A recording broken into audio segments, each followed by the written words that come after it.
towards a democratic, humane and inclusive economy. তো আজকে এই বাজেটের কিছু কিছু বাজেট প্রস্তাব আমরা তুলে ধরছি। তার আগে আমরা দেখতে চাই যে আমাদের সামষ্টিক অর্থনীতির অবস্থাটা কি।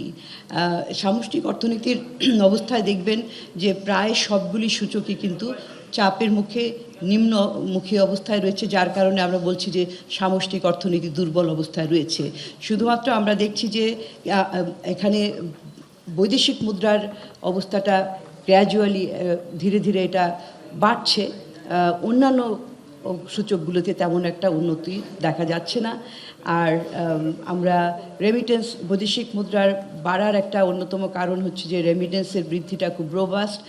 সেখানে এক্সপোর্ট আর্নিং, রপ্তানি আয়ও ছিল, কিন্তু সেটা আবার উঠানামা করেছে এবং এই চলতি অর্থ বছরে তার প্রবৃদ্ধি খুব একটা ভালো হয়নি। তো এই প্রেক্ষিতে এখান থেকে বোঝা যাচ্ছে অর্থনীতির স্বাস্থ্যটা আমরা একটা স্ন্যাপশট দিয়েছি। এখন যদি আমরা এই জিডিপি এবং এই ইনভেস্টমেন্টের কথা বলি, যে সেখানে মধ্যমেয়াদী বাজেটীয় কাঠামোতে কতগুলি প্রাক্কলন করা হয়েছে এবং সেই প্রেক্ষিতে আগামী অর্থ বছরে কেমন হবে সেটার একটা তুলনামূলক চিত্র আছে। দু একটা সূচক আমরা বলছি, যেমন শুরুতেই জিডিপির প্রবৃদ্ধি। সেখানে জিডিপি প্রবৃদ্ধি এই বাজেটে 6.5% আগামী অর্থ বছরের জন্য প্রাক্কলন করা হয়েছে। কিন্তু আমরা যদি দেখি যে চলতি অর্থ বছরের জিডিপির প্রবৃদ্ধিটা কেমন, সেখানে কিন্তু প্রভিশনালি অর্থ মন্ত্রণালয় সেটাকে 5% করেছে। আবার অন্যদিকে আমরা দেখছি যে বিবিএস যে হিসাবটা করেছে সেখানেও প্রভিশনাল হিসাব হচ্ছে 4% একটু বেশি। আর সরকারি বিনিয়োগ এবং জিডিপি রেশিও সেটা বাড়ার একটা অনেকখানি বাড়বে, সেই রকম একটা প্রাক্কলন আছে। 2027 অর্থ বছরে 13% বাড়বে এবং ব্যক্তি বিনিয়োগ জিডিপি রেশিও সেখানেও কিছুটা বাড়বে, সেখানে 21.3% এখানে দেখানো হচ্ছে। এবং যে চলতি অর্থ বছরের যে রিভাইজ সংশোধিত বাজেটে সেখানে 21.2%। এখানে কিন্তু আমরা দেখছি যে এক ধরনের নিম্নমুখী গতিধারা। আগে অনেক দিন সেই বিনিয়োগটা কিন্তু ব্যক্তিখাতের বিনিয়োগ জিডিপির 23-24% মধ্যে ছিল। আর আরেকটি বিষয় হচ্ছে যে ইনক্রিমেন্টাল ক্যাপিটাল আউটপুট রেশিও, অর্থাৎ যখন আমরা মূলধনের বিনিময়ে আমাদের আউটপুটটা কেমন হবে, সেখানে 5.3 অর্থ বছর 2027 হবে। এখানে একটা জিনিস সামান্য এটা কমেছে। কমার অর্থ হচ্ছে যে এখানে উৎপাদনশীলতা বাড়বে সেই দিক থেকে, যে কারণ এই যে প্রবৃদ্ধির কথা বলা হচ্ছে জিডিপি, সেখানে উৎপাদনশীলতা যদি না বাড়ে তাহলে প্রবৃদ্ধি কেমন করে হবে সেটার প্রাক্কলন দেখা যাচ্ছে যে আয়করটা কমছে আগের বছরের চাইতে। আর এখন যদি কিছু মুদ্রা বিষয়ক সূচক এবং মূল্যস্ফীতির টার্গেটটা দেখি, মূল্যস্ফীতির ক্ষেত্রে প্রথমে যে আমরা ব্যক্তি খাতের যে ঋণ প্রবাহ, ব্যক্তি খাতের ঋণ প্রবাহের ক্ষেত্রে আমরা এখানে দেখছি যে 2027 অর্থ বছরে বাড়বে 9.4% এবং রিভাইজ বাজেট 2026-এর চলমান 2026-এর যে রিভাইজ বাজেট সেখানে এটা 8%। কিন্তু আমরা জানি যে চলতি অর্থ বছরের এপ্রিল পর্যন্ত এখানে বৃদ্ধি হয়েছে ব্যক্তি খাতের ঋণের প্রবাহ মাত্র 4.75%। সুতরাং এখন এটা থেকে আগামী 2 মাসের মধ্যে আর কতখানি বাড়বে সেটা আমরা জানি না, তবে 8%ই পাওয়ার বৃদ্ধি হওয়াটা একটা সন্দেহের অবকাশ রয়েছে সেখানে। কিন্তু তার উপরে আবার আগামী অর্থ বছরে 9.4% করতে হবে। সেটা করতে হলে আসলে আমাদেরকে আরও আসলে ব্যক্তি খাতের যে এখন বর্তমানে দেখছি যে এক ধরনের অনীহা এবং আস্থার অভাব বিনিয়োগের ক্ষেত্রে, সেটা ফিরে আনতে হবে। আর মূল্যস্ফীতির ক্ষেত্রে যে লক্ষ্যমাত্রাটা এই অর্থ বছরের 2026 অর্থ বছরের সংশোধিত বাজেটে সেখানে 7% ধরা হয়েছে। কিন্তু আমরা জানি ইতিমধ্যেই যে মে পর্যন্ত গড় যে মূল্যস্ফীতি 12 মাসের যে মুভিং অ্যাভারেজ, সেটার ভিত্তিতে হলে 8.6%। আর যদি পয়েন্ট টু পয়েন্ট মাসের পর মাস ভিত্তিতে দেখি, সেখানে আমরা দেখি যে অলরেডি 9.4%, অর্থাৎ একটা ঊর্ধ্বমুখী প্রবণতা আছে। সেই প্রেক্ষিতে এখন আগামী অর্থ বছরে 7.5% করা হয়েছে। সেটা অর্জন করতে হলে আসলে অনেক ধরনের পদক্ষেপ নিতে হবে, অনেক ধরনের ভালো ভালো উদ্যোগও নিতে হবে। এর মধ্যে একটা অন্যতম বিষয় হচ্ছে যে খাদ্যের সরবরাহ, কারণ আমাদের মূল্যস্ফীতিটা আমরা জানি যে এখন সরবরাহজনিত একটা সমস্যার কারণেই হচ্ছে, এটা চাহিদাজনিত না। সেখানে খাদ্যের সরবরাহ বাড়াতে হবে, জ্বালানির সরবরাহ বাড়াতে হবে অ্যাফোর্ডেবল প্রাইসে। কিন্তু আমরা জানি যে জ্বালানির মূল্যটা প্রায় বৃদ্ধি পায়, সেরকম একটা লক্ষণ আমরা গত কয়েক বছর থেকেই দেখছি। এবং বর্তমানে জ্বালানি সংকট বিশ্বব্যাপী প্রেক্ষিতে জ্বালানির মূল্যটা কেমন হবে সেটা একটা অনিশ্চিত অবস্থায় রয়েছে। তারপরে হচ্ছে যে মুদ্রানীতি, সেটাও একটা দক্ষতার সাথে একদম প্রুডেন্ট একটা মনিটারি পলিসি, অর্থাৎ একটা বাস্তবসম্মত মনিটারি পলিসি, মুদ্রানীতি অবলম্বন করতে হবে। বর্তমানে যেটা আছে সেটা আমরা জানি যে সংকোচনমূলক মুদ্রানীতি, সেটা উচ্চ মূল্যস্ফীতির প্রেক্ষিতে নেওয়া হয়েছে, সেটা হয়তো আরও কিছুদিন চালিয়ে যেতে হবে। আর আরেকটা সবচেয়ে গুরুত্বপূর্ণ, আমরা জানি যে এই বাজেটটা একটা বড় আকারের বাজেট হচ্ছে, সেখানে সরকারি ব্যয়ও বাড়বে, কিন্তু সরকারি ব্যয় থেকে উৎপাদনশীলতা যদি না হয় তাহলে কিন্তু সেটাও আবার মূল্যস্ফীতিকে বাড়িয়ে দিতে পারে। কারণ ব্যয়টার থেকে যদি রিটার্ন আসে, উৎপাদনশীলতা বাড়ে, বিনিয়োগ বাড়ে, কর্মসংস্থান বাড়ে, তাহলে কিন্তু মানুষের পারচেজিং পাওয়ার অর্থাৎ ক্রয় ক্ষমতা বাড়ে। তো সেই প্রেক্ষিতে এই সমস্ত পদক্ষেপ যদি আমরা নিতে পারি তাহলেই কিন্তু এই মূল্যস্ফীতির লক্ষ্যমাত্রার সম্ভব হবে। সেটার জন্য সরকারকে অত্যন্ত সচেতনভাবে পদক্ষেপগুলো নিতে হবে। বহির্খাতের অবস্থাটা, সেখানেও আমরা যদি দেখি যে রপ্তানি খাতে সেটার প্রবৃদ্ধি 2027 অর্থ বছরে 7.9 করা হয়েছে, 26 অর্থ বছরে সংশোধনী লক্ষ্যমাত্রা 9%, কিন্তু আমরা দেখেছি যে 10 মাসের রপ্তানি আয় অবস্থা ভালো নয়। এবং আমদানির ক্ষেত্রেও আমরা দেখছি যে একটা লক্ষ্যমাত্রা 15.8% বাড়ানো হয়েছে লক্ষ্যমাত্রাটা, এবং 2026 অর্থ বছরে সংশোধিত অর্থ বছরের তুলনায় এটা প্রায় দ্বিগুণ, 8.7%। রেমিটেন্সের প্রবৃদ্ধিটা সেটাও আরও বেশি বাড়ানোর, 10% থেকে 15% উন্নীত করার আকাঙ্ক্ষা এখানে বলা হয়েছে। বৈদেশিক মুদ্রা রিজার্ভ সেটা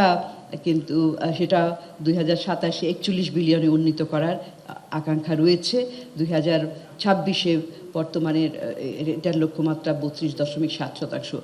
এবং এখানে একটা মুদ্রার যে বিনিময় হার, সেটা অনেকটাই এখন স্থিতিশীলতা আছে, এখানে বেশি ফ্লাকচুয়েট হচ্ছে না, কিন্তু আগামী অর্থ বছরেও সেটা দেখা যাচ্ছে যে 100 টাকা এবং ডলারের বিনিময় হার 127 টাকা হবে। এখানে তারা যে একটুখানি আশা করছেন যে এটার হয়তো টাকার অবমূল্যায়ন হতে পারে। এবং তারপরে হচ্ছে যে ঋণের ক্ষেত্রে, এই ঋণের ক্ষেত্রে যদি দেখি যে ডেটেড স্টকটা, সেটা আর কি ঋণের জিডিপির অনুপাতে ঋণটা কতখানি, সেইটার বর্তমান অর্থ বছরে এটার লক্ষ্যমাত্রা 38.2%, আগামী অর্থ বছরে একটু বেড়ে 38.6% হবে। তো ঋণের ক্ষেত্রে আসলে যেটা বলা হচ্ছে যে আমরা ক্রমান্বয়ে যে ঋণ নিতে হচ্ছে, অর্থনীতির কর্মকাণ্ড পরিচালনার জন্য ঋণের উপর নির্ভরতা বাড়ছে, এবং 38% যদিও IMF-এর যে থ্রেশহোল্ড লেভেল 55%, সেটার নিচে রয়েছে, কিন্তু ডেট সাস্টেনেবিলিটির যদি চিন্তা করা হয় তখন কিন্তু সেটা IMF-এর বিবেচনায় তারা বাংলাদেশকে ডেট সাস্টেনেবিলিটি লোর একটা ছিল, অর্থাৎ নিম্ন পর্যায় থেকে একটা নিম্ন রিস্কের অবস্থা থেকে মডারেট রিস্কে যাচ্ছে, অর্থাৎ কিনা যে ঋণের যে সুদ ইত্যাদি দিতে যাওয়া ঋণের পরিমাণ জিডিপির তুলনায় বাড়ছে, সেটা আস্তে আস্তে এটার সাস্টেনেবিলিটি রিস্কটাও বাড়ছে। সেই ব্যাপারেও কিন্তু সরকারকে সামনের দিনে ঋণের ব্যবহারটা সুচারুভাবে করতে হবে, সেটাই হচ্ছে মূল বিষয়। এখন যদি বাজেটের আর্থিক কাঠামোর দিকে আসি, ব্যয় এবং আয়, সেখানে আমরা দেখি যে আয়ের দিকে যে আয়টা বাড়ার লক্ষ্যমাত্রা হচ্ছে 18.9%, কিন্তু ব্যয়ের ক্ষেত্রে আমরা দেখছি যে 19%, অর্থাৎ ব্যয়টা একটু বেশি এবং আয়টা একটুখানি তার চাইতে কম, খুব একটা কম না। আর আমরা যদি দেখি যে সামগ্রিকভাবে জিডিপির তুলনায় সেটা কতখানি, ব্যয়টা 13.7%, বর্তমানে 13% এই অর্থ বছরে। আর রেভিনিউটা কত হারে বাড়বে, 2027-এ 10%, আর এই 26 অর্থ বছরে 9.7%। এগুলো সরকারিভাবে তারা হিসাব করেছেন। আর আরেকটি বিষয় হচ্ছে যে ডেভেলপমেন্ট এক্সপেন্ডিচার, উন্নয়ন ব্যয়, আমরা যেটা বলছি যে উন্নয়ন ব্যয়টা কমছে অপারেটিং ব্যয়ের চাইতে, কিন্তু এখানে আগামী অর্থ বছরে উন্নয়ন ব্যয়টা বাড়ানোর একটা বেশি প্রচেষ্টা করা হয়েছে এবং এটাকে প্রাক্কলন করা হয়েছে, যেটা অনেকখানি বাড়বে, 47.1% হবে, এবং অপারেটিং ব্যয় বাড়বে 6.7%, যেটা কিনা একটা ভালো। আমরা জানি যে অর্থনীতিতে উন্নয়ন ব্যয় বাড়লে সেখান থেকে আসলে কর্মসংস্থানের এবং আয়ের সুযোগ হয়। অ্যানুয়াল ডেভেলপমেন্ট প্রোগ্রাম, বার্ষিক উন্নয়ন কর্মসূচি, সেখানেও দেখা যাচ্ছে যে এইটা সরকারি ব্যয়ের 32%, বর্তমান অর্থ বছরে 25.4%, সেটার চাইতে বাড়বে। আর বৈদেশিক ঋণ এবং সহায়তা অনুদান, এইটার থেকে বাজেট ডেফিসিটটা পূরণ করা হবে। এই চলতি অর্থ বছরে 31.5%, কিন্তু আগামী অর্থ বছরে এটা আরও অনেক বেশি মাত্রায় বাড়ার জন্য প্রাক্কলন করা হয়েছে। এই বৈদেশিক ঋণ এবং অনুদান থেকে বাজেট ডেফিসিট, বাজেট ঘাটতি পূরণ হবে, এটা 47.7%। তো আসলে আমরা এখনো পর্যন্ত এই যে বাজেটের যে ইমপ্লিমেন্টেশন প্রোগ্রেস, এই 2026-এ প্রথম অর্থ বছরের প্রথম 10 মাস, কোনো খাতে সেক্টরে আমরা দেখেছি 9 মাস, এইগুলোর বিবেচনায় নিলে আসলে এই যে লক্ষ্যমাত্রাগুলি, সেই লক্ষ্যমাত্রাগুলির মধ্যে আমরা দেখতে পাচ্ছি যে অনেক একটা বড় আকাঙ্ক্ষার প্রতিফলন হয়েছে। তো সেই প্রতিফলন, সেটা আকাঙ্ক্ষাটা ভালো, কিন্তু আসলে বাস্তবতার সাথে সেটা মেলানো দরকার। আর হচ্ছে সেটাও সমস্যা না, সমস্যাটা হচ্ছে যে বড় আকাঙ্ক্ষাটা বাস্তবায়ন করাটাই হবে চ্যালেঞ্জ। সেটা বাস্তবায়ন কিভাবে হবে এবং বাস্তবায়ন করতে পারলেই হচ্ছে বড় বাজেট দেওয়াটার সার্থকতা। আর রেভিনিউ মোবিলাইজেশন, রাজস্ব আহরণের ক্ষেত্রে আমরা বরাবরের মতো যেটা দেখছি যে বড় একটা লক্ষ্যমাত্রা দেওয়া হয়, বড় লক্ষ্যমাত্রার পাশাপাশি সেখানে আসলে আহরণটা অনেকখানি হয় না, এবং দেখা যাচ্ছে যে 2027 অর্থ বছরে আপনারা জানেন ইতিমধ্যে 6,95,000 কোটি টাকা সেটা প্রাক্কলন করা হয়েছে। 2026-এর যে রিভাইজ বাজেটে সেটা 2026-এর বাজেটে সেটা 5,88,000। তো এখন এখানে প্রবৃদ্ধিটা ধরা হয়েছে 2027-এ 18.2%।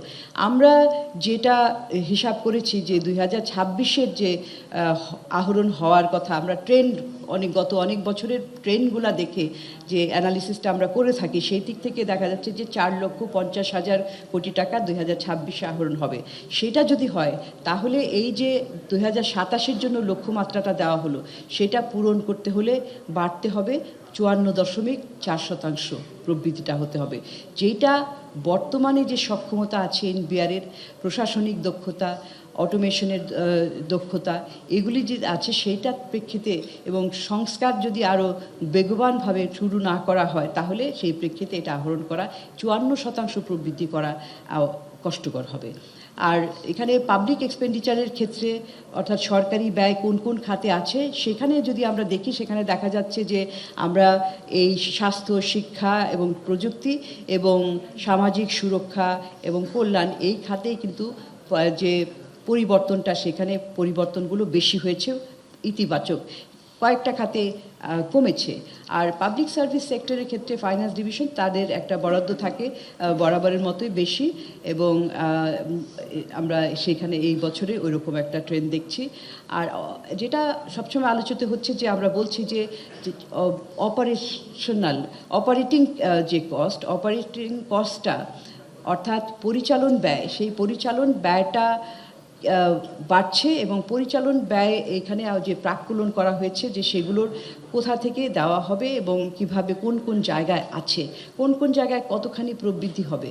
এখানে দেখেন যে যেই জায়গাগুলি, খাতগুলি আছে, তার মধ্যে সবচেয়ে বেশি বেড়েছে, সেটা হচ্ছে বাড়তি রাখা হচ্ছে ব্লক অ্যালোকেশন। সরকার যে বিভিন্ন প্রকল্পে যে থোক বরাদ্দ, এই থোক বরাদ্দে কিন্তু অসম্ভব রকমের উল্লম্ফন, 998%। বৃদ্ধি হবে। অন্যান্য খাতে যেমন pay allowance 5.5, goods and services 7.4, এরকমভাবে আছে সাবসিডির ক্ষেত্রে, এবং কারেন্ট ট্রান্সফার যে সেখানে 9.3। কিন্তু এই যে থোক বরাদ্দ, এটা একটা চিন্তার বিষয়, কারণ থোক বরাদ্দ জানেন যে সেখানে কোনো প্রকল্পের জন্য, নির্দিষ্ট প্রকল্পের জন্য থাকে না। তো সেই জন্য এগুলোর জবাবদিহিতা নিশ্চিত করাটা খুব কঠিন হয়, সেখানে অপচয় হওয়ার সম্ভাবনা থাকে। এটা একটা কিভাবে এটার জবাবদিহিতা নিশ্চিত করবেন, ব্যয়ের স্বচ্ছতা নিশ্চিত করবেন সরকার, তাদেরকে এই ব্যাপারে খুব নজর রাখতে হবে। বাজেট ডেফিসিট, ঘাটতি বাজেট আমাদের দেশে বরাবরের মতোই ঘাটতি বাজেট হয়, পৃথিবীর অনেক দেশেই ঘাটতি বাজেট হয়, কারণ ব্যয়ের খাতগুলো অনেক বেশি থাকে, আয় সবসময় সেই ব্যয়ের সমপরিমাণ হয় না। কিন্তু যেখানে আমরা দেখছি যে বাজেট ঘাটতিটা কিভাবে মেটানো হবে, সেখানে ব্যাংক বরোয়িং, বর্তমান চলমান অর্থ বছরের মতোই এখানে ব্যাংক বরোয়িংয়ের উপরে অনেকখানি জোর দেওয়া হয়েছে। 1,12,000 কোটি টাকা আসবে ব্যাংক থেকে, নন ব্যাংক থেকে কিছুটা কম 15,000 কোটি টাকা। কিন্তু তার বাইরেও আরও যে বাজেট ঘাটতি, কারণ বাজেট ঘাটতিটার পরিমাণটাও বেশি, যেহেতু বাজেটের আকারটা বেশি। তো বিদেশি ঋণ এবং অনুদান সেখান থেকেও আসবে। বিদেশি ঋণ থেকে 1,09,850 কোটি টাকা, সেটাও কিন্তু বেশি। এখন দেখেন, দুটো জিনিস আলোচনার বারবার আসছে, যে সেটা হচ্ছে যে ব্যাংক খাত থেকে, যেহেতু জাতীয় রাজস্ব বোর্ড এমনিতেই যে টার্গেটটা দেওয়া হয় সেটা তারা পূরণ করতে এখনও সক্ষম হয়ে উঠতে পারেনি, এবং সেই জন্য ব্যাংক খাত থেকে ঋণটা নেওয়া হচ্ছে। ব্যাংক খাতের যদি এই ঋণটার সরকার ক্রমান্বয়ে তার পরিমাণটা বাড়াতে থাকে, তাহলে এই বাজেটের, আপনারা পরবর্তীতে আলোচনা করব, এবং বাজেট ইতিমধ্যে আপনারা দেখেছেন, এটা নিয়ে আপনারা রিপোর্টিংও করেছেন, যে বাজেটটার মূল বিষয়টাই হচ্ছে যে ব্যক্তি খাতের বিনিয়োগ বাড়ানো হবে, কর্মসংস্থান সৃষ্টি করা হবে।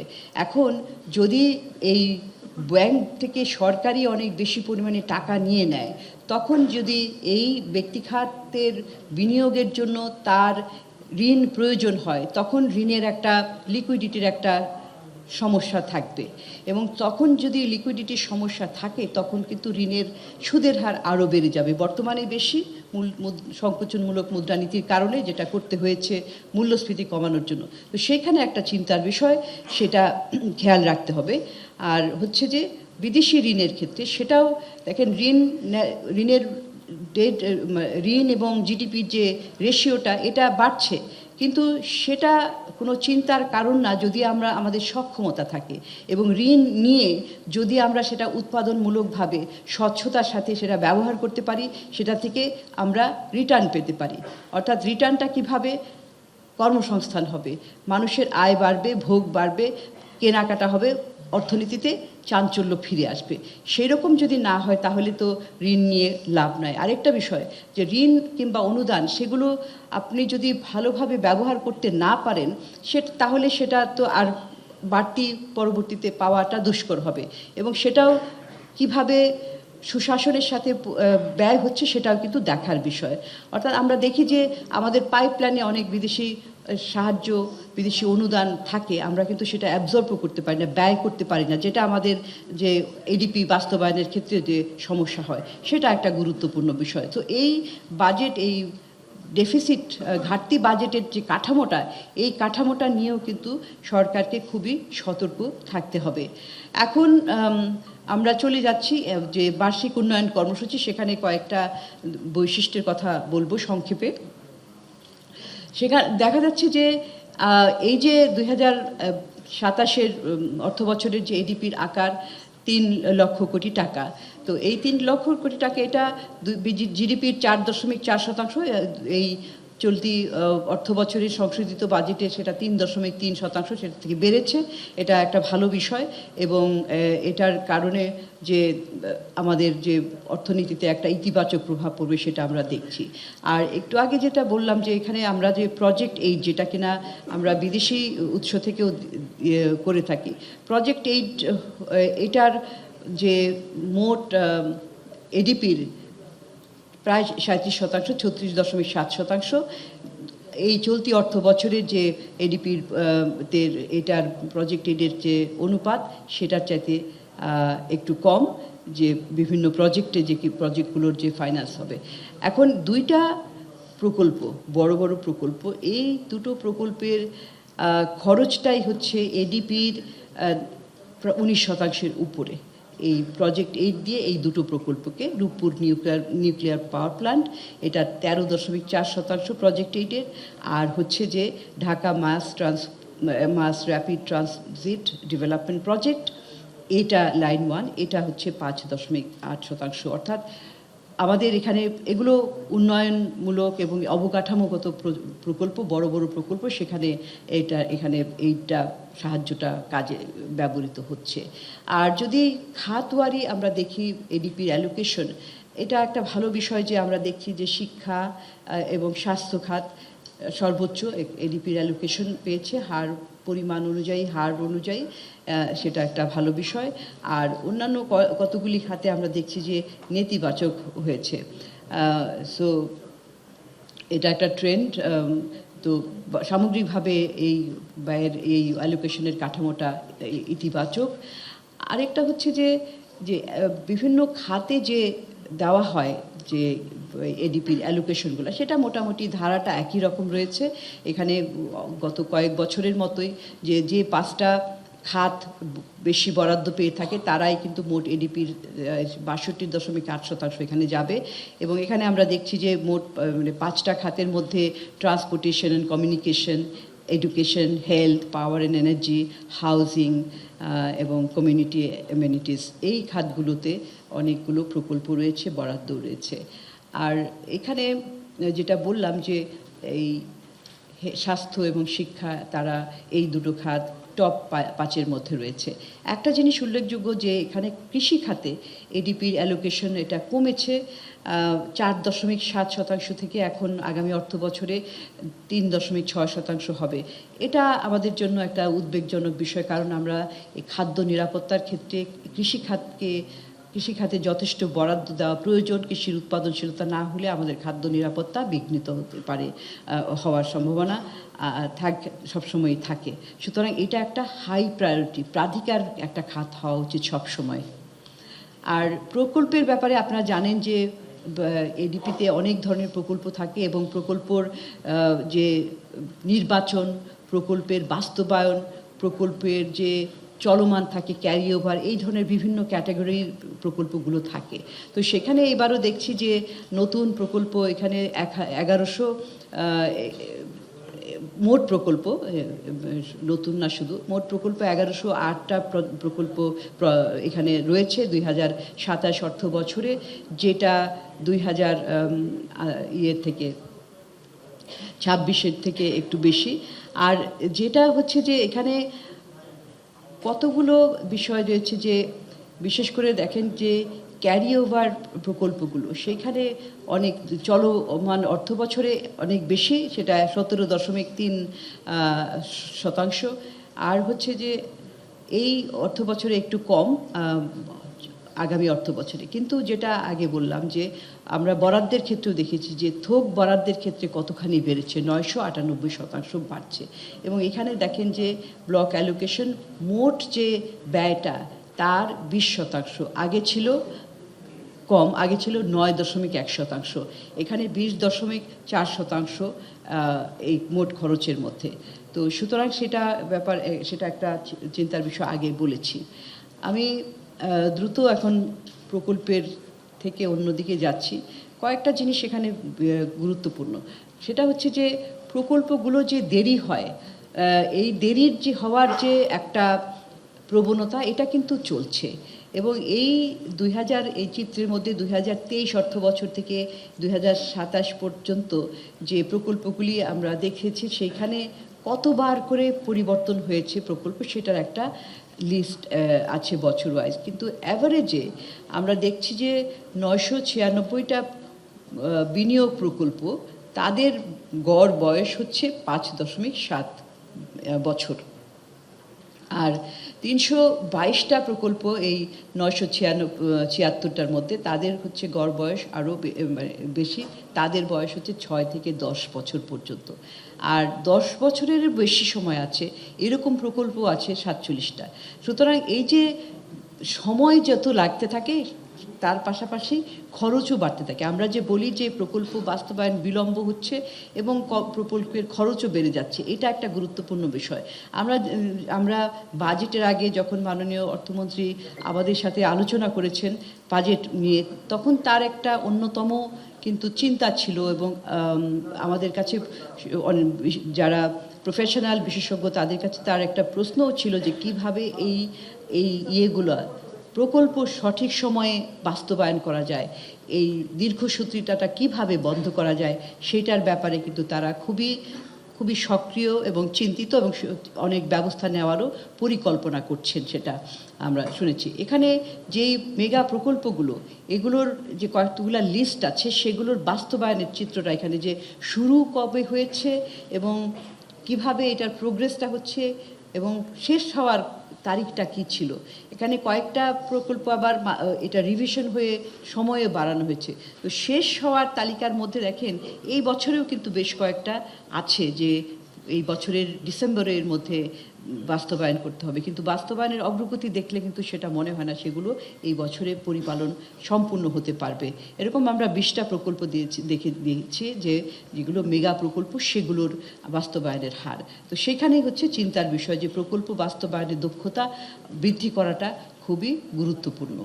এখন আমরা অন্য যাচ্ছি বিশেষ কিছু যে ফিসক্যাল মেজার, অর্থাৎ যে আমাদের যে আর্থিক পদক্ষেপ, বিশেষ করে কর, এখন যে করের ক্ষেত্রে আমরা দেখছি যে পার্সোনাল ইনকাম ট্যাক্স, ব্যক্তিগত আয় কাঠামোর যে আয়করের যে কাঠামোটা, সেখানে মূলত এটা স্ট্রাকচারটা কাঠামোটা অপরিবর্তিত রয়েছে এবং অ্যাসেসমেন্ট ইয়ার 2026-27 অর্থ বছর এবং 2027-28 অর্থ বছরে সেটা কিন্তু সেই 2 অর্থ বছরে এই যে করমুক্ত আয়ের সীমা 3,75,000 কোটি টাকা এটা রাখা হয়েছে। এবং আরেকটা বিষয় হচ্ছে যে নিচে আমরা যে ট্যাক্স কাঠামোটা দেখলাম, সেখানে আমরা যে বিশ্লেষণ করে দেখেছি যে আসলে এই যে কর কাঠামোটা করা হয়েছে, সেখান থেকে বর্তমান কর কাঠামোতে কাদের উপরে করের ভারটা, করের আপাতনটা বেশি পড়ে, সেটা হচ্ছে যে যারা নিম্ন আয়ের জনগোষ্ঠী, তাদের উপরেই কিন্তু বেশি করে করের ভারটা, ট্যাক্স বার্ডেনটা তাদের উপরেই পড়ছে। তো সেই দিক থেকে আসলে আমরা জানি আরেকটা বিষয়, এটা একটা খেয়াল রাখার বিষয়। আরেকটা হচ্ছে যে এই যে আগামী 5 বছর পর্যন্ত একটা প্রক্ষেপণ দেওয়া আছে যে কীরকম হবে, যে করমুক্ত আয়ের সীমাটা 2028-29 বছরে 27-28 এবং 26-27 এই দুটা বছরে একরকম, কিন্তু 28-29 এবং 29-30 এবং তার এই 2 বছর থাকবে 4 লক্ষ, তারপরের বছর অর্থাৎ 30-31-এ হবে 4.5 লক্ষ টাকা। এইটা একটা পথরেখা দিয়েছে, এটা একটা ভালো, কারণ এখানে প্রেডিক্টেবিলিটি থাকলে, যদি আমি জানি যে এর পরের অর্থ বছরে কেমন আমার আয়করটা হবে, কত ইনকাম করলে আমাকে কতটা কর দিতে হবে, আয়কর দিতে হবে, সেটার একটা পরিষ্কার পথরেখা থাকলে মানুষ একটা প্ল্যানও করতে পারে তার খরচের ব্যাপারে, সেটা একটা ভালো বিষয়। তো কিন্তু যেটা বললাম যে এই যে থ্রেশহোল্ডটা, এই করমুক্ত আয়ের সীমাটা আসলে বর্তমানে যে এত উচ্চ মূল্যস্ফীতি, সেইটাকে কতখানি আসলে ক্যাপচার করতে পেরেছে, সেই অনুযায়ী কতখানি এই বাড়ানোটা হয়েছে 3.5 লক্ষ থেকে 3,75,000 টাকা, সেটা একটা বিবেচনা করার প্রয়োজন রয়েছে। আসলে এটা আরেকটু করমুক্ত আয়ের সীমাটা আরও একটু বাড়ানোর প্রয়োজন ছিল দরিদ্র জনগোষ্ঠীর কথা বিবেচনা করে। আর আরেকটা হচ্ছে যে আমাদের যে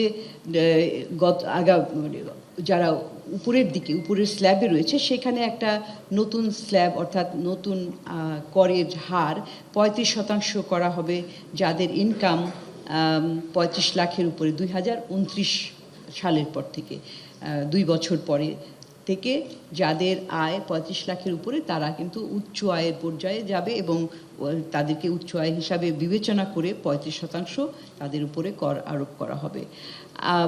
করের ক্ষেত্রে আপনার এই যে বইটা রয়েছে সেখানে কিন্তু অনেক ধরনের আসলে বিস্তারিত বলা আছে, আমি সেখানে আর বিস্তারিত যাচ্ছি না কারণ সময় সংক্ষিপ্ত। সেই জন্য এই কর প্রস্তাবনাগুলি সামগ্রিকভাবে আমরা দেখছি যে এখানে একটা ভালো অনেক ধরনের ভালো ভালো পদক্ষেপের কথা বলা হয়েছে এবং আরেকটা বিষয় হচ্ছে যে কর্পোরেট ট্যাক্সের ক্ষেত্রেও যে ধরনের এটাকে বলা অপরিবর্তিত রাখা হয়েছে এবং আগামী যে 5 বছরের জন্য এখানেও এক ধরনের প্রেডিক্টেবিলিটি দেওয়া হয়েছে। তো আর অন্যদিকে যে আমরা বলছি যে বিনিয়োগের ক্ষেত্রে যে এই যে আনডিসক্লোজড টাকা, যে অর্থাৎ যেটাকে কালো টাকা বলা হচ্ছে, সেই কালো টাকার যে লিগালাইজেশন, কালো টাকাকে অনুমোদন দেওয়া, সেটা এখনও রয়েছে এবং যে সমস্ত খাতে কেনা বেচা করা হবে, জমি, ভবন, অ্যাপার্টমেন্ট, এগুলোতে কিনতে গেলে তাদেরকে তারা এই কালো টাকাটা সাদা করার সুযোগ পাবেন, সেখানে বিনিয়োগ করতে পারেন কেনার ক্ষেত্রে। তো সেটা আমরা বরাবরের মতোই বলছি যে এখানে কর জাস্টিসের, করের যে ন্যায্যতা সেটা বিনষ্ট হয়। যারা সৎ করদাতা, রেগুলার কর দিয়ে আসছেন, তাদের উপরে একটা অন্যদের তুলনায় যারা কর ফাঁকি দিয়েছেন তাদের সাথে আসলে একটা বৈষম্য সৃষ্টি হয়। সেটা তো মরালি কিন্তু সেটা ভালো নয়, সেটা আমরা মরাল হ্যাজার্ড তৈরি করতে পারে, এটাই আমাদের অবস্থান। আর বিভিন্ন ধরনের, যেটা বললাম যে বিভিন্ন ধরনের কর, পরোক্ষ কর কিংবা ব্যবসা বাণিজ্যের জন্য বিভিন্ন ধরনের কর, এই বাজেটে কিন্তু করের ক্ষেত্রে বেশ কিছু পদক্ষেপ নেওয়া হয়েছে ইতিবাচক। মূল থিমটা আসলে এই বাজেটের যদি আমরা দেখি তাহলে এখানে জোর দেওয়া হয়েছে যে ব্যক্তি খাতের বিনিয়োগ বাড়িয়ে কর্মসংস্থান করা হবে, দেশীয় শিল্পের জন্য, আমদানি প্রতিস্থাপক শিল্পের জন্য বিভিন্ন ধরনের কর রেয়াত, কর সুবিধা, কর কমানো, এগুলো হয়েছে। তবে সবচেয়ে গুরুত্বপূর্ণ, আমি দু একটা বলছি আবারও, যেটা আপনারা জানেন ইতিমধ্যেই, তারপরেও দু একটা এইখানে যদি দেখেন যে বিশেষভাবে আমরা সাধুবাদ জানাই যে স্বাস্থ্য,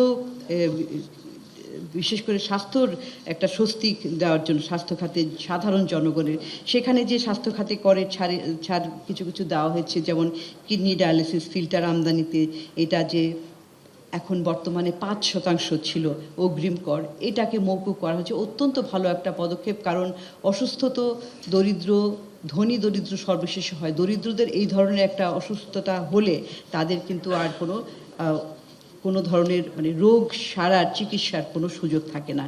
তারপরে আছে যে শারীরিকভাবে বিশেষ চাহিদা সম্পন্ন ব্যক্তিবর্গের ব্যবহারের জন্য যে আমদানিকৃত 15টা পণ্যের যে অ্যাডভান্স ইনকাম ট্যাক্স, সেটা 2% থেকে 1% কমানো হয়েছে। এরকম যদি আমরা অনেক দেখি, সেগুলোকে আমরা সাধুবাদ জানাবো। এবং আমদানি প্রতিস্থাপক যে শিল্পের কথা আমরা বলছি, সেটাও ক্ষেত্রে বিশেষ করে খাদ্য নিরাপত্তার কথা ভেবে একটা পদক্ষেপ নেওয়া হয়েছে যে দেশের যে ভোজ্য তেলের সরবরাহ, এটা বাড়ানোর জন্য, কারণ আমাদের তো ভোজ্য তেলও আমদানি করতে হয়। তো দেশীয় তৈলবীজ ব্যবহার করে যারা ভোজ্য তেল যারা উৎপাদন করবে, তাদের সেই ব্যবসার কর হার প্রথম 5 বছরের জন্য সম্পূর্ণ অব্যাহতি এবং পরবর্তী 3 বছরে 50 এবং পরবর্তী 2 বছরে 25% অব্যাহতি দিয়ে এরা 10 বছরের জন্য একটা সুবিধা করেছে। এটা একটা ভালো উদ্যোগ। আরেকটা উল্লেখ করতে চাই যে এখানে নবায়নযোগ্য জ্বালানির ক্ষেত্রে আমরা দেখছি যে অনেক ধরনের আসলে উদ্যোগ নেওয়া হয়েছে, পরিবেশ বান্ধব এবং সাশ্রয়ী এবং সৌর বিদ্যুৎ, টেকসই সৌর বিদ্যুৎ উৎপাদনটা, এইটাকে উৎসাহ প্রদানের জন্য 2035 সাল পর্যন্ত এই সৌর বিদ্যুৎ খাতে 0% এই হার প্রস্তাব করা হয়েছে। তো এগুলো আপনাদের কাছে আছে এবং আপনারা ইতিমধ্যে রিপোর্টও করেছেন কোন যে পণ্যের উপরে কর কেমন এবং এর ফলে দাম বাড়বে কি কমবে, সেটা আমি বিস্তারিত বলছি না। কিন্তু যেটা বলার চেষ্টা, যে এখানে প্রচেষ্টা অনেক দেখা যাচ্ছে, করের ছাড়ের এবং কর কমানোর অনেক ধরনের প্রচেষ্টা, অর্থাৎ জনগণকে একটা স্বস্তি দেওয়া, ব্যক্তি খাতকেও স্বস্তি দেওয়ার একটা চেষ্টা করা হয়েছে। যদি আমরা খাতওয়ারি যাই, দু একটা গুরুত্বপূর্ণ খাতে, স্বাস্থ্যের কথা খুব সংক্ষেপে বলি, যে সেখানে আমরা দেখছি যে বাজেটের শেয়ার হিসাবে এখানেও কিন্তু এখানে বরাদ্দ বাড়ানো হয়েছে এবং এই অ্যালোকেশনটা যে আগামী অর্থবছরে জিডিপির অনুপাতে 0.92% হবে, যেটা এই চলতি অর্থবছরে 0.67%। এটা যদি আবার রিভাইজ বাজেটের তুলনায় দেখি তাহলে কিন্তু আরও কম হবে, অর্থাৎ প্রায় দ্বিগুণ করা হয়েছে স্বাস্থ্য খাতে। আর স্বাস্থ্য খাতে আরেকটা হচ্ছে যে এই বাজেটের তুলনায় কেমন হচ্ছে, যে অ্যালোকেশনটা হচ্ছে বাড়ছে, বৃদ্ধি হয়েছে, কিন্তু এর মধ্যে অ্যালোকেশনের এই বরাদ্দের মধ্যে উন্নয়ন বাজেটে সেখানে বেড়েছে, এটা একটা ভালো বিষয়। আবার আমরা দেখছি দুই খাতে এখানে বেড়েছে, অনুন্নয়ন খাতে বরাদ্দটা বেড়েছে। কিন্তু আমরা জানি যে একটা বিষয়, যে বাজেটের বরাদ্দ একটা বিষয়, বাজেট ব্যবহার করাটা আরেকটা বিষয়, এবং তার পরবর্তীতে হচ্ছে যে এই ব্যবহার করার থেকে ফলাফলটা কি পেলাম, ভালো ফলাফল কতখানি পেলাম, এটা বিষয়। এখন বাজেটের ব্যবহারটা যদি দেখি, স্বাস্থ্য খাতটা কিন্তু বাজেট ব্যবহারের দিক থেকে একটা খুবই ইনএফিশিয়েন্ট বলা যায়, যে অদক্ষ একটা খাত বা মন্ত্রণালয়। তারা কিন্তু সবচাইতে কম পারফর্ম করে এবং যার জন্য তারা বরাদ্দ যেটা দেওয়া হয় ব্যবহার করতে পারে না, সেই অনুযায়ী পরবর্তী অর্থ বছরের জন্য বরাদ্দ কম দেওয়া হয়, এরকম একটা সাইকেল চক্র চলছিল। তো এইবারে দেখলাম যে এখানে বাড়ানো হয়েছে, সেটা একটা ভালো বিষয়। তো বাস্তবায়নটার উপরে জোর দেওয়া। আরেকটা বিষয় যে পৃথিবীর বিভিন্ন দেশে এবং বিভিন্ন গবেষণায় দেখা গেছে যে আপনি যদি শুধুমাত্র বরাদ্দ বাড়ান তাহলেই যে ফলাফল ভালো হবে সেটা না।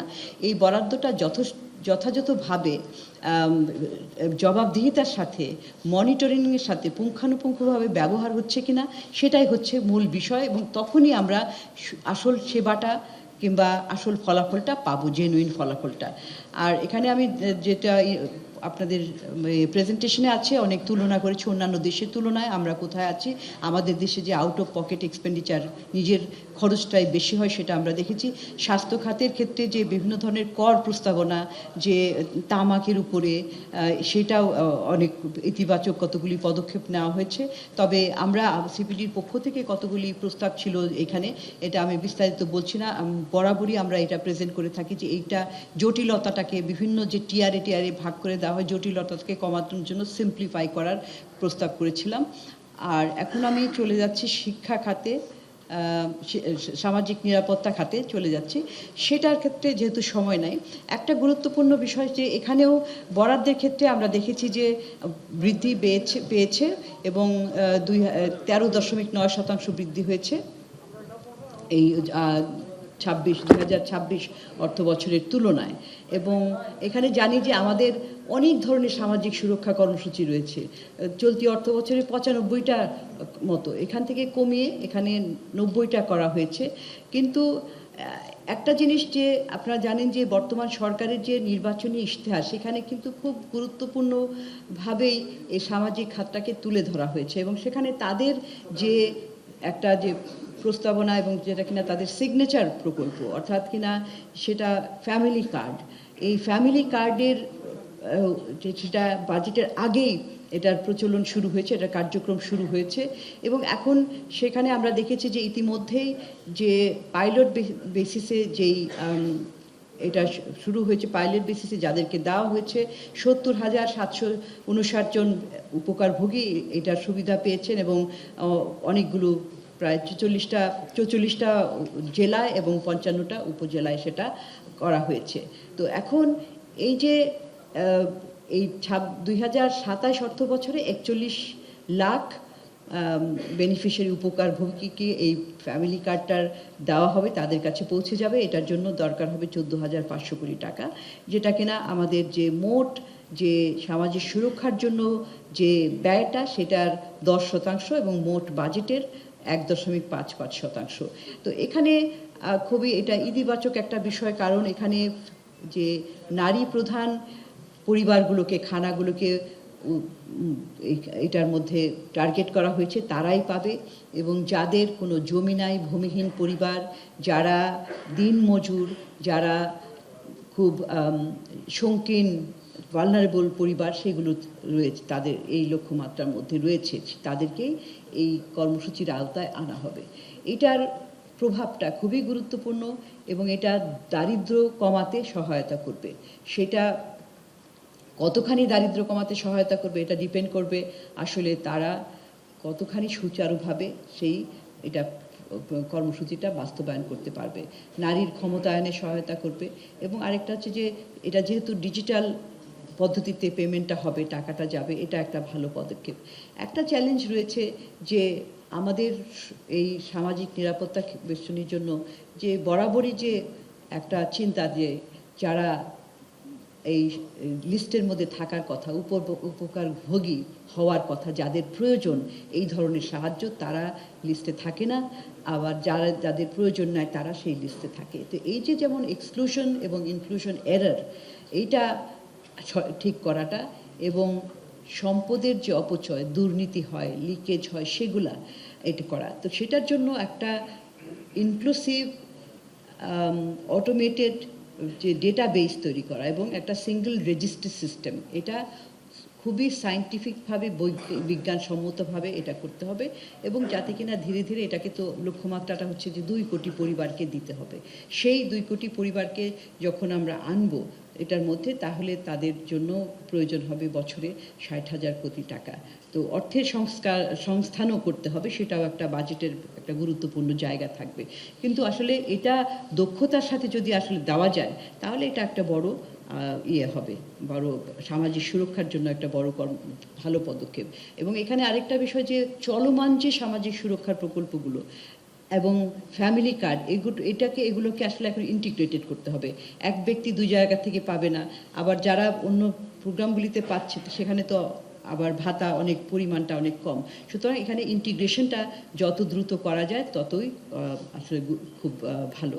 ফার্মার কার্ড, সেটাও কৃষির ক্ষেত্রেও প্রযোজ্য, খাতের যখন আলোচনা হবে, কিন্তু এরকমই একটা প্রকল্প এখানে যে তারা এনরোল করেছেন এই ফার্মার কার্ডের জন্য, এখনও তাদের দেওয়া হয়নি, সেখানেও 22,065 জন কৃষক এইটার জন্য নাম লিখিয়েছেন এবং বেনিফিশিয়ারি টার্গেট এখানে যে 42.5 লাখ, এটা বাজেটে 2027 বাজেটে এখানে 1,400 কোটি টাকা এখানে রাখা আছে। তো এই সামাজিক নিরাপত্তা বেষ্টনীর কর্মকাণ্ডটা আমরা জোর দিচ্ছি যে এটাও যাতে স্বচ্ছতার সাথে এবং জবাবদিহির সাথে হয় সেটা। এখন শিক্ষার ক্ষেত্রে আগে আমরা বলেছি, আমি চলে যাই কৃষিখাতে। কৃষিখাতে যেটা আগে বলেছি যে আমাদের খাদ্য নিরাপত্তার জন্য একটা খুবই গুরুত্বপূর্ণ খাত, কিন্তু এখানে আমরা দেখছি যে এই যে বরাদ্দটা কৃষি এবং কৃষি সম্পর্কিত যে খাতগুলো, এগ্রিকালচার এবং অ্যালাইড সেক্টর, সেইখানে আমরা দেখছি যে এইখানে কিছুটা বরাদ্দ বেড়েছে 2.3% আগের তুলনায়। তো সেটা একটা ভালো বিষয়, কিন্তু আবার দেখি যে বাজেটের তুলনায় এটা 5% কমে গিয়েছে এই অর্থ বছরে। এবং এখানে দেখতে পাচ্ছেন যে কিভাবে এটা ফ্লাকচুয়েট করছে। 2024-এ এটা 8.7% পৌঁছেছিল, তারপরে ধারাবাহিকভাবে এখানে কিন্তু এই কৃষিতে মোট বাজেটের তুলনায় বরাদ্দটা কমে যাচ্ছে এবং সেই অনুযায়ী আর কৃষিখাতে যেটা খাদ্য নিরাপত্তার জন্য আসলে এখানে ভর্তুকির প্রয়োজন হয়। কৃষিখাতে আমরা ফার্টিলাইজার, সার আমদানি করতে হয়, অনেক সময় বিশ্ববাজারে দাম বেড়ে গেলে সেখানে একটা কৃষির উৎপাদনে একটা প্রভাব পড়তে পারে। সো সামগ্রিক বিবেচনা এই খাতটাতে ভর্তুকি দেওয়া হয়, কিন্তু যে বিষয়টা ভর্তুকির ব্যাপারে আমাদের মূল যে পর্যবেক্ষণ এবং রিকমেন্ডেশন থাকে সেটা হচ্ছে যে ভর্তুকিটা যাতে যাদের প্রয়োজন, এমনকি ক্ষুদ্র কৃষক যারা, তারাও যাতে পায়, সেটি একটি। তা না হলে এই যে ভর্তুকির যে মূল উদ্দেশ্যটা সেটাই কিন্তু নষ্ট হয়ে যায়।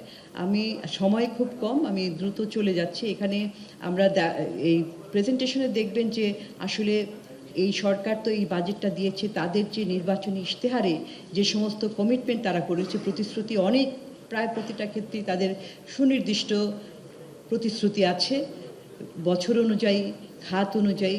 সেগুলো কিভাবে এই বাজেটে প্রতিফলিত হয়েছে, অনেক ক্ষেত্রেই অনেকগুলো কর্মকাণ্ডেরই প্রতিফলন আমরা দেখতে পাচ্ছি। আর বিনিয়োগের ক্ষেত্রে যাই, বিনিয়োগ আরেকটা খুবই গুরুত্বপূর্ণ, যেহেতু আমরা জানি যে আমাদের কর্মসংস্থান দরকার এবং বর্তমান সরকার তারা বলছে যে তাদের শাসনের 18 মাসের মধ্যেই তারা 1 কোটি নতুন কর্মসংস্থান সৃষ্টি করবে, যেটা কিনা একটা বিরাট আকাঙ্ক্ষা। এই কর্মসংস্থানটা সৃষ্টি করতে হলে বিনিয়োগটা হবে। বিনিয়োগটা কোথা থেকে হবে? বিনিয়োগ সম্পর্কিত সমস্যা আমরা বলেছি ইতিমধ্যেই, যে ঋণের প্রাপ্যতা কিংবা ঋণের সুদের হার এবং কতগুলো স্ট্রাকচারাল সমস্যা, কাঠামোগত সমস্যা অনেক দিন থেকে রয়েছে, অবকাঠামোগত বিষয়, তারপরে হচ্ছে যে প্রযুক্তির ব্যবহার। কিন্তু সবচেয়ে গুরুত্বপূর্ণ বিষয় হচ্ছে তাদের আস্থাটা। তারা কি বর্তমান পরিস্থিতিতে আস্থা পাচ্ছে যে তারা বিনিয়োগ করতে পারবে, কিংবা তাদের যথেষ্ট পরিমাণে যদি ঋণ প্রয়োজন হয় সেই ঋণটাকে পাবে কিনা? কারণ তারা কি কস্ট অফ ডুইং বিজনেস যে এভাবে বেড়ে যাচ্ছে, সেই বেড়ে যাওয়ার প্রেক্ষিতে তারা কি প্রতিযোগী সক্ষম থাকতে পারবে কিনা, সেটাই হচ্ছে। এখানে আরও অনেকগুলো খাত রয়েছে, আমি সময় সংক্ষিপ্ততার জন্য এগুলো না বলে আমি সবশেষে আসলে চলে যাই আমাদের সামগ্রিক একটা পর্যবেক্ষণ, সেই পর্যবেক্ষণে চলে যেতে হচ্ছে, সেজন্য আন্তরিকভাবে দুঃখিত। সেটা হচ্ছে যে অনেক খাত এখানে রয়েছে। তো সেটা হচ্ছে যে এই যে আমরা যেটা বললাম যে সামগ্রিক বিবেচনায় এই অর্থ বছরের বাজেটটা, বর্তমান সরকারের প্রথম বাজেটটা, সেইটা তাদের গুরুত্বটা হচ্ছে যে অর্থনৈতিক রিকভারি, অর্থনীতিটাকে পুনরুদ্ধার করা এবং সেটার জন্য একটা ব্যক্তি খাত নির্ভর প্রবৃদ্ধি, মানব সম্পদ উন্নয়ন এবং সামাজিক সুরক্ষা, এইগুলোকেই প্রাধান্য পেয়েছে এই বাজেটের মধ্যে। এবং আমরা আরও দেখি যে ভৌত অবকাঠামোর পাশাপাশি কর্মসংস্থান সৃষ্টি, উদ্যোক্তা সৃষ্টি, শিক্ষা, স্বাস্থ্য এবং কল্যাণ, সামাজিক কল্যাণ, এইগুলো কিন্তু তাদের কেন্দ্রে চলে এসেছে এই বাজেটের একটা দর্শনের মধ্যে। কারণ এই নামটার মধ্যেও তাদের একটা মূল যে অন্তর্ভুক্তিমূলক এবং গণতান্ত্রিক অর্থনীতি, সেটার উপরে জোর দেওয়া হয়েছে। তো আমরা সবশেষে বলি যে আসলে বাজেটটা আকার নিয়ে যেটাই বলি না কেন, বা আকার নিয়ে কোনো চিন্তার কিংবা আলোচনার কোনো অবকাশ থাকা উচিত না। মূল বিষয়টা হচ্ছে যে কিভাবে কতখানি বাস্তবায়ন হলো, আমাদের যে ধারাবাহিকভাবে বাস্তবায়নের দুর্বলতা, সেটা কতখানি কাটিয়ে উঠতে পারলাম। কারণ বাস্তবায়ন না হলে এই যে খাতওয়ারি লক্ষ্যমাত্রাগুলি দেওয়া হয়েছে, সেই লক্ষ্যমাত্রাগুলো পূরণ হবে না। এবং এটা করতে হলে আসলে সংস্কার, প্রাতিষ্ঠানিক দক্ষতা, প্রাতিষ্ঠানিক সক্ষমতা ইত্যাদি বাড়াতে হবে। আপনাদেরকে আমাদের সাথে থাকার জন্য অনেক ধন্যবাদ। আমি চ্যানেল আইয়ের দর্শকদের কাছ থেকে বিদায় নিচ্ছি, কিন্তু আমাদের অনুষ্ঠান চলমান থাকবে। আমরা পরবর্তীতে এখন চলে যাব প্রশ্নোত্তর পর্বে। আমার বেশি সার, সোশ্যাল সেফটি নেট, বিনিয়োগ বান্ধব বাজেট দেওয়া হয়েছে। তো আমরা আসলে ইনফ্লেশন নিয়ে অনেকদিন ধরেই কথা বলছি।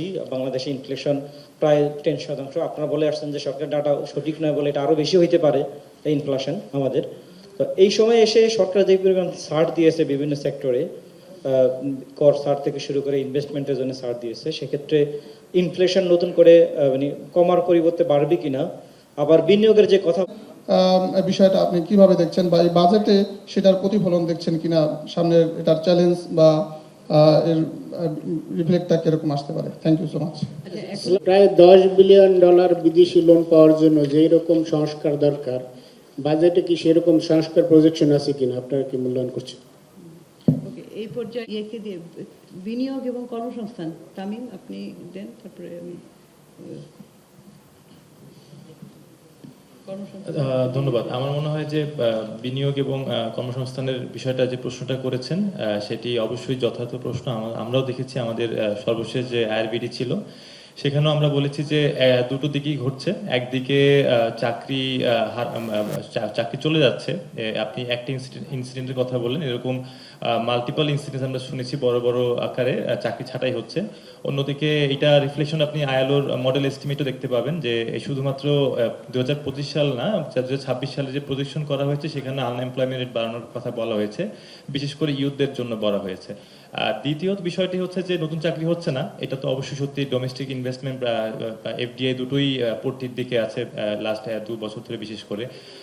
কিন্তু এখানে বিষয়টা হচ্ছে দুটো। প্রথম কথা হচ্ছে যে আমরা অ্যালোকেশন ওয়াইজ যখন দেখি এই বাজেট রিফ্লেকশনের অনুযায়ী, যেমন গত অর্থ বছর আমরা দেখেছিলাম যে ministry of youth and employment, ইউথের জন্য, স্পোর্টসের জন্য খুব বড় একটা ইনভেস্টমেন্ট করা হয়েছিল। দেন অ্যাগেন দেখা যাচ্ছে যে সেটার রিভাইসে সাবস্টেন্সিয়ালি সেটা কমিয়ে দেওয়া হয়েছে। সেই একই রকম ধারা কিন্তু আমরা তার আগের অর্থ বছরও দেখতে পেয়েছি, যেখানে কিনা আমরা দেখেছিলাম যে অ্যালোকেশন ভালো ছিল, কিন্তু যখন আবার রিভাইজ করা হয় সেখানে সেটা কিন্তু অনেক কমিয়ে দেওয়া হয়েছে। ইউথ সেন্ট্রিক অনেক ইম্পর্টেন্ট প্রজেক্টস আমরা দেখি সেখানে কিন্তু অ্যালোকেশন পায় না। এখন এটার দুটো ব্যাখ্যা হতে পারে। প্রথম ব্যাখ্যা হতে পারে যে আমাদের যে প্ল্যানিং করা হয়, budget planning targeting the youth and employment, সেইখানে হয়তো আমাদের ইফেক্টিভনেসের ঘাটতি আছে। কেননা যদি আমি এত বড় অ্যালোকেশন প্রস্তাব করি, সেটা কেন আসলে সেখানে অর্থ বছর রিভাইজ হয়ে হচ্ছে না। দ্বিতীয়ত হচ্ছে যে সেইখানে হয়তো যেটি একটি কমন ইস্যু, যে ইমপ্লিমেন্টেশন রেটটা, সেটিও কিন্তু অনেক সময় আমরা দেখি স্লো।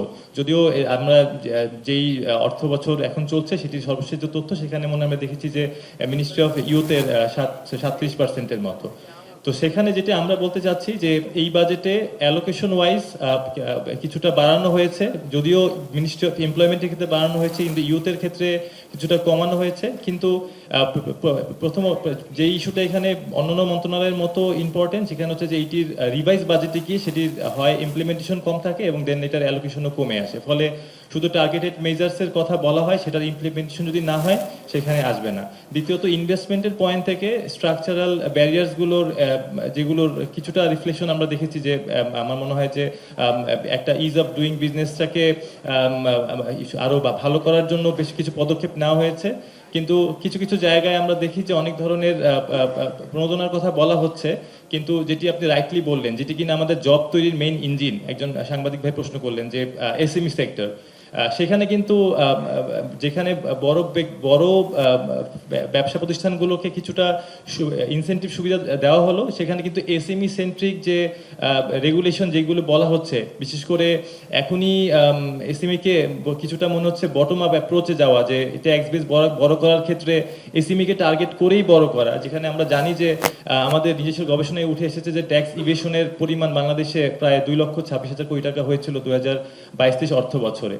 সেইখানে মনে হয় যে কিছুটা হয়তো এসএমই চাপে থাকবে, গিভেন দ্যাট যে ইন্টারেস্ট রেটটাও আমার এখনো অনেক হাই আছে। ফলে সামগ্রিকভাবে একদিকে হচ্ছে যে জব ক্রিয়েশনের জায়গাটাতে চাপ আছে, যেটি কিনা আমার মনে হয় যে এই বাজেটে হয়তো আরেকটু ভালোভাবে রিফ্লেক্টেড হতে পারতো জব ক্রিয়েশনের জায়গাটা। কিন্তু দেন অ্যাগেইন মানে যেটা হচ্ছে যে কিছুটা হয়তো ইমপ্রুভমেন্ট হতে পারে, গিভেন দ্যাট যদি সামনে আমাদের যে বাজেটে অ্যালোকেশন করা হয়েছে, যেই প্রস্তাবগুলো দেওয়া হয়েছে, সেই প্রজেক্টগুলো যদি প্রপারলি আমরা ইফেক্টিভলি ইমপ্লিমেন্ট করতে পারি, তাহলে হয়তো কিছুটা আমাদের এই সময়ে স্বস্তি পাওয়া যাবে। অ্যান্ড সর্বশেষ হচ্ছে যে আমাদের একটা বিষয় যখন এমপ্লয়মেন্ট নিয়ে বলি, আমাদের এমপ্লয়মেন্টের যে লেবারের যে বিষয়গুলো, বিশেষ করে যেহেতু এই ধরনের এখন অনেক জব ছাঁটাই হচ্ছে, এবং এই অনেক ধরনের জব ছাঁটাই হয়তো সামনে আরো হবে, গিভেন দ্য একটা আনসার্টেনিটির মধ্যে দিয়ে যাচ্ছে অর্থনীতি। সেখানে আমাদের প্রায় আমরা দেখি যে কোম্পানি দেউলিয়া হয়ে যাচ্ছে, কিন্তু শ্রমিক কিন্তু তার বেতন পাচ্ছে না, এবং কোম্পানি যখন আর্থিক ক্রাইসিসে পড়ে, প্রথমতই তার বেতনটার উপরে গিয়ে আঘাত পড়ে।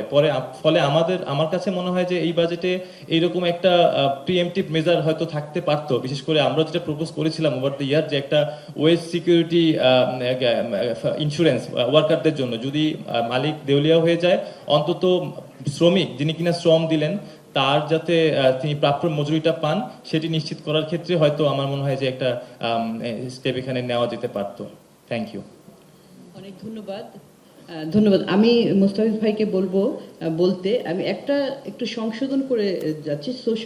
সামাজিক নিরাপত্তা সিস্টেমটা ইউরোপীয় ইউনিয়নের সহায়তায় তারা করে ফেলেছে ইন্ডিভিজুয়াল লেভেলে। তো সেটা একটা ভালো পদক্ষেপ হয়েছে, এবং সেটার প্রেক্ষিতে আমাদের যে এই যে সঠিক যাচাই উপকারভোগীর সংখ্যাটা নির্ধারণ করা সহজ হবে, এবং এটার সুশাসনটাও বজায় রাখার ক্ষেত্রে আমরা ভালো করতে পারবো। আপনার কাছে কতগুলি প্রশ্ন এসেছে, আপনার যদি এগুলো।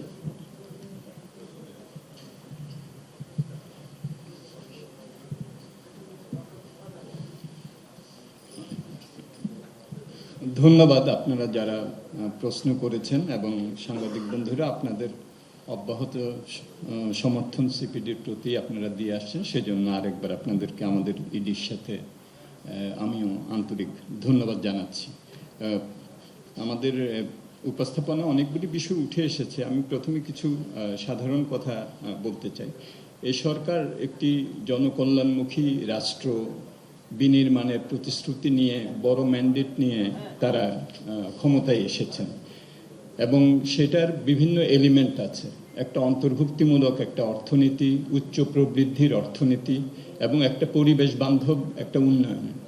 এই তিনটা এলিমেন্ট হলো এই জনকল্যাণমুখী রাষ্ট্রের মূল শক্তি। সেটার প্রেক্ষিতে আমরা যদি বিবেচনা করি, তাহলে বাজেটে অনেকগুলি প্রস্তাব আছে যেখানে তারা উচ্চ প্রবৃদ্ধির জন্য বিভিন্ন ধরনের প্রস্তাব করেছেন।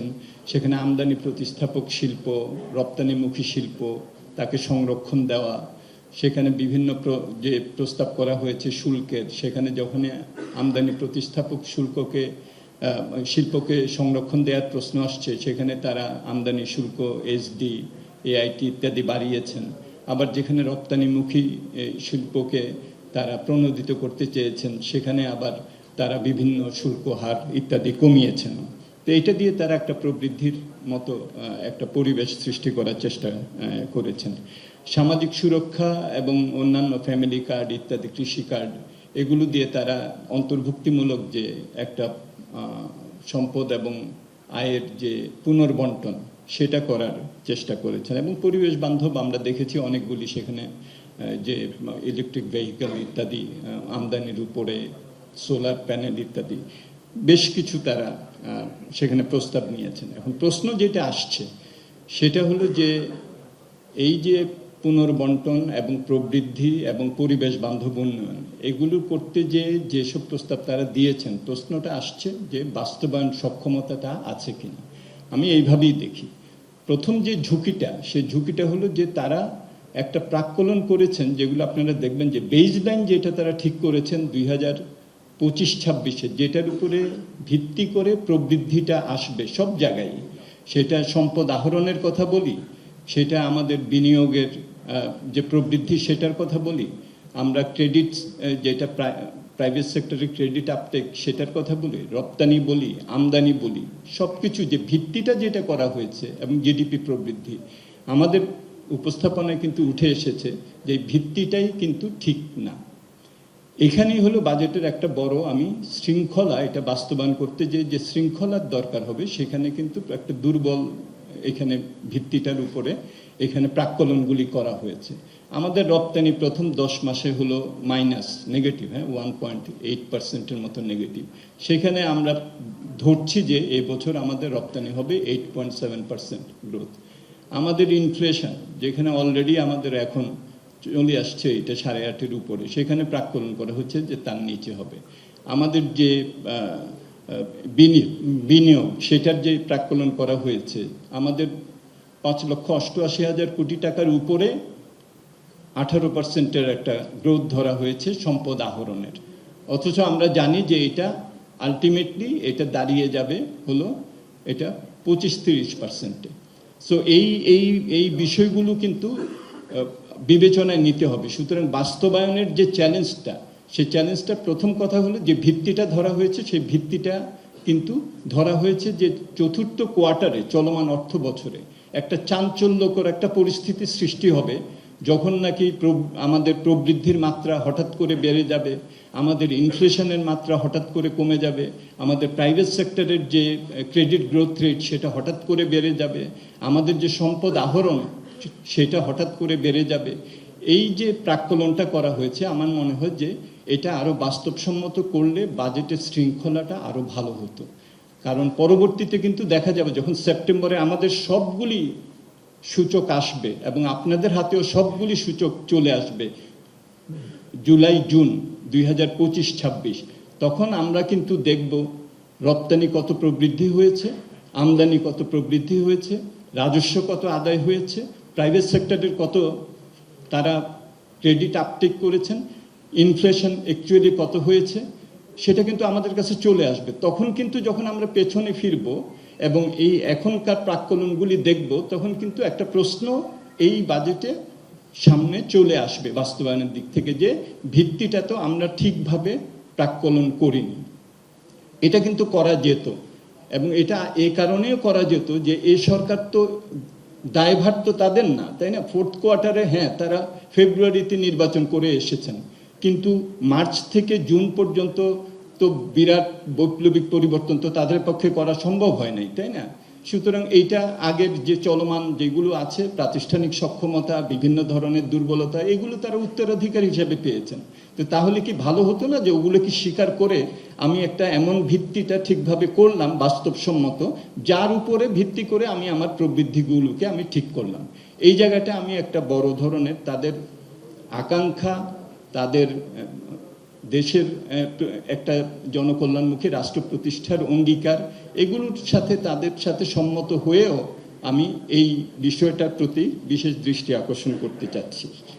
এখন প্রশ্ন যেটা আসছে আপনাদের, সেগুলো আমাদেরও এগুলো কিন্তু আমরা বলেছি যে সবটাই নির্ভর করবে বন্টনের দিক থেকে এবং অ্যালোকেটিভ এফিশিয়েন্ট অগ্রাধিকার নির্ধারণের দিক থেকে। এগুলোর সাথে কিন্তু কোনো ধরনের দ্বিমত করার কোনো আমি অবকাশ দেখি না, কিন্তু বাস্তবায়ন করার জন্য যে প্রাতিষ্ঠানিক সক্ষমতা, সেটা যদি আমরা করতে যদি পারি, তাহলেই কেবলমাত্র কিন্তু আমাদের লক্ষ্যমাত্রাগুলি হবে। যেমন বিনিয়োগকে চাঙ্গা করার জন্য অনেকগুলি তারা প্রস্তাব দিয়েছেন, আমদানি প্রতিস্থাপক শিল্প, রপ্তানিমুখী শিল্প, বিনিয়োগকে চাঙ্গা করার জন্য বিভিন্ন এখানে বাজেটের রাজস্ব প্রণোদনাও আছে, আবার বিভিন্ন ধরনের প্রস্তাব আছে যেগুলো নাকি হয়তো সক্ষমতা। কিন্তু রাইটলি আমাদের চিন্তা করতে হবে যে আমি যদি সিঙ্গেল উইন্ডো যদি করিও, আমি যদি গ্যাস যদি সাপ্লাই দিতে না পারি, তাহলে তো বিনিয়োগ আমি নিশ্চিত করতে পারবো না। সো এই বিষয়গুলো কিন্তু যে অবকাঠামোগত বিষয়, এগুলো আছে। আমার মনে হয় যে ডিরেগুলেশনের যেটা তারা করেছেন একটা প্রচেষ্টা, এটা একটা ব্যতিক্রমী এবং এটা একটা ডিপার্চার, খুবই ইম্পর্টেন্ট বাংলাদেশের অর্থনীতির জন্য।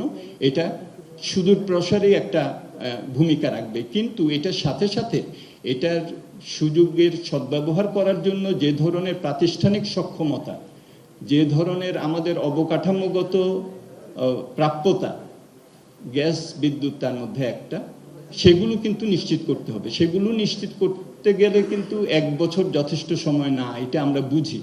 আমার বাপেক্সকে দিয়ে যদি আমি ড্রিলিং করতে হয়, আমার অফশোরে এখন আমি বিডিং করছি, এটা নিশ্চয়তা করতে গেলে কিন্তু সময় লাগবে। সো যারা নাকি বলেছেন যে রেভিনিউ লক্ষ্যমাত্রা এটা কি অর্জন করা যাবে কিনা, সেখানে একটা আমাদেরও কিন্তু প্রশ্ন, এই যে প্রকৃত যে রেভিনিউ এখন আসবে, তার থেকে আমাদের প্রায় 25-30% গ্রোথ যে আমাদের করতে হবে, হ্যাঁ 18% না, 25-30% গ্রোথ করতে হবে। কারণ 5,88,000 কোটি টাকা এবার আদায় হবে না, এটা আমরা সবাই জানি।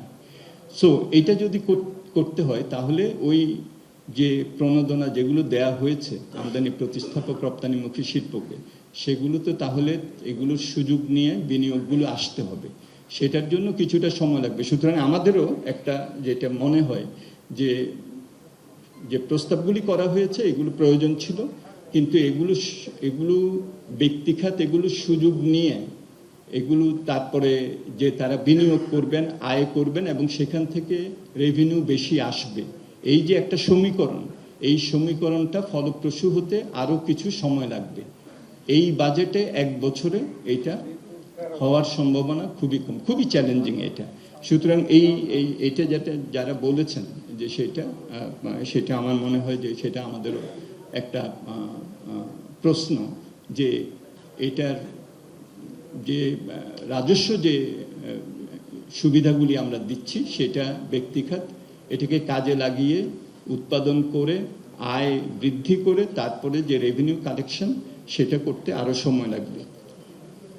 আরেকটা যেটা আসছে যে এখন যদি আমরা দেখেন এতদিন পর্যন্ত আমাদের কিন্তু ছিল একটা লো লেভেল ইকুইলিব্রিয়াম। সেটা কি, আমরা কম রাজস্ব আহরণ করেছি, ব্যয়ও কম করেছি, তার ফলে আমার ঘাটতিটা একটা সীমানার মধ্যে ছিল।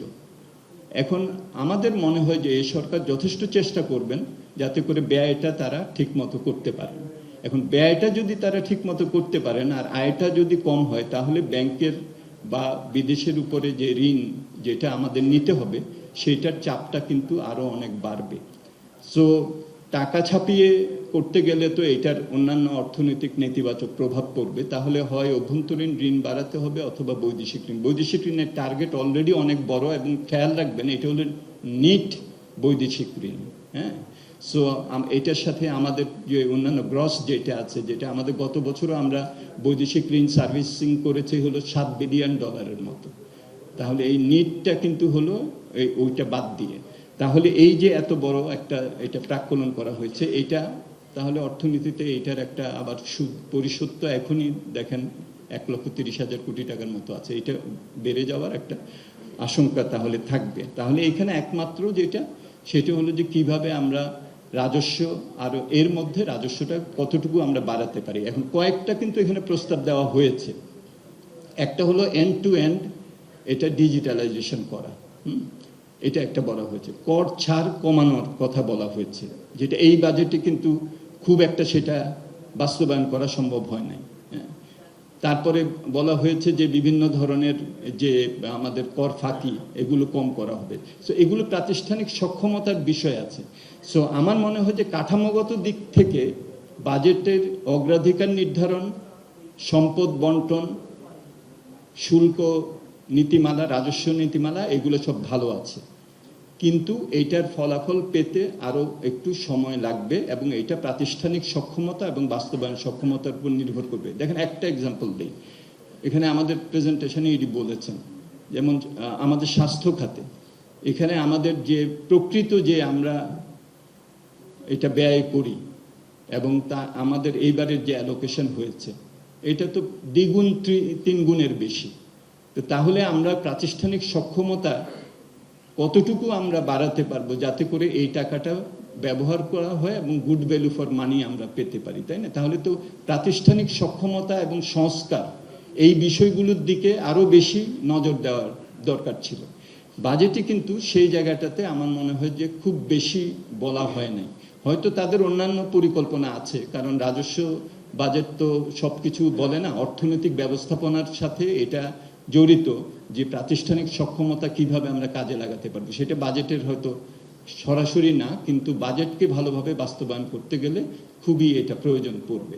আমরা বলছি যে বাজেটে আপনি দেখবেন যে শিক্ষা খাতে ব্যয় বরাদ্দ অবশ্যই আমাদের বাড়াতে হবে, ক্লাস 6 থেকে কারিগরি শিক্ষার দিকে নেয়া, থার্ড ল্যাঙ্গুয়েজ বিদেশি ল্যাঙ্গুয়েজ একটা আরেকটা বাড়ানো, এগুলো আছে।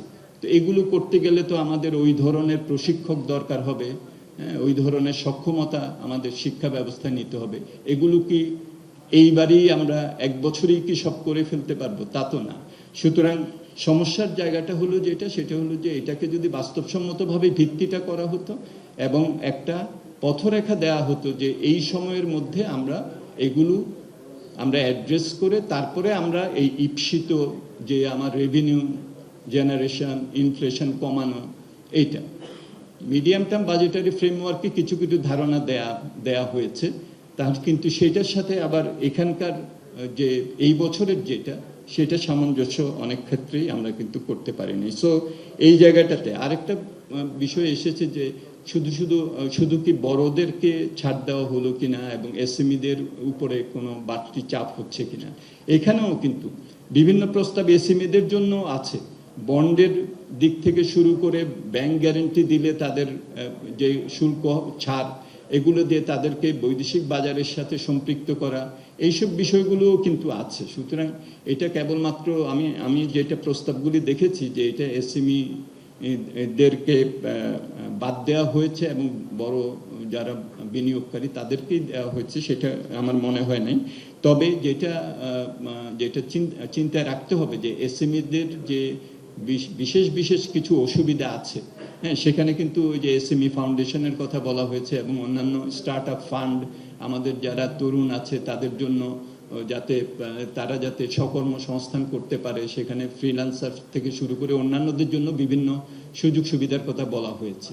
সো বাজেট প্রস্তাব দেখে বলা যাবে না যে এটা এসএমই বান্ধব হয় নাই বা এটা কেবলমাত্র বড় শিল্প বান্ধব হয়েছে, কিন্তু বাস্তবায়ন করতে গেলে এসএমইদের জন্য যে প্রাতিষ্ঠানিক যেসব সহায়তা দরকার সেটার দিকে যে বিশেষভাবে নজর দেওয়া দরকার, এটা কিন্তু বাস্তবায়ন পর্যায়ে এটা নিশ্চিত করতে হবে। কর্মসংস্থানের কথা বলেছেন, এটা খুবই আমার মনে হয় যে গুরুত্বপূর্ণ। এটার সাথে আবার ওই যে বিনিয়োগ এবং ব্যবসা বান্ধব পরিবেশ এগুলো জড়িত, এবং সেখানে আমরা তো দেখছি যে বরং অনেক কলকারখানা যেগুলো নাকি বন্ধ হয়ে গেছে। রিফাইন্যান্সিং স্কিমের কথা বাজেটে আপনারা দেখবেন যে আছে, এবং সেখানে অনেকগুলি প্রোগ্রামের কথা বলা আছে। সিএসএম এর জন্য আলাদা ফান্ডের কথাও বলা আছে, বন্ধ যেগুলো কারখানা আছে সেগুলো যাতে তারা সহায়তা পেতে পারে সেগুলোও বলা আছে। সুতরাং কথাটা যেটা বলতে চাচ্ছি সেটা হলো যে বাজেটের প্রস্তাব যেগুলো আছে সেটা দিয়ে কর্মসংস্থান বা এসএমইদেরকে সাপোর্ট করা হবে কি না হবে, এটার থেকেও আমার কাছে বড় গুরুত্বপূর্ণ হলো যে তারা বাস্তবায়ন সক্ষমতা এবং প্রাতিষ্ঠানিক সক্ষমতা বৃদ্ধির জন্য কতটুকু তারা সংস্কার করবেন।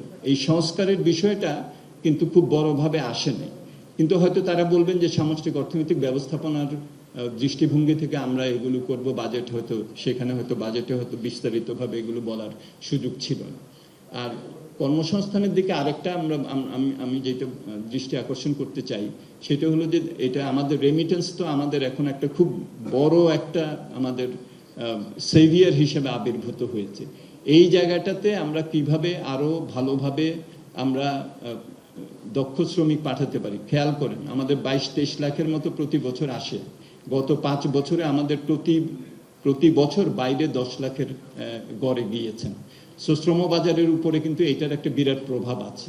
সো অভ্যন্তরীণ শিল্প কারখানা ইত্যাদি করে যেরকম শ্রম নিয়োগ করতে হবে, বাইরের বাজারের দিকেও আমাদের খেয়াল রাখতে হবে। সেখানে আমরা কি ধরনের উদ্যম নেব, সেখানে আমি খুব বড় ধরনের কিছু পরিকল্পনা সেটা অবশ্য বাজেটে দেখি নাই। সো শ্রমবাজারকে দেখতে হবে অভ্যন্তরীণ এবং বৈদেশিক শ্রমবাজারের প্রেক্ষিত থেকে, এবং সবটা মিলে আমার অবজারভেশনটা যেটা সেটা হলো যে আমাদের প্রাতিষ্ঠানিক সক্ষমতায় বড় ধরনের পরিবর্তন আনতে হবে, জবাবদিহিতা আনতে হবে।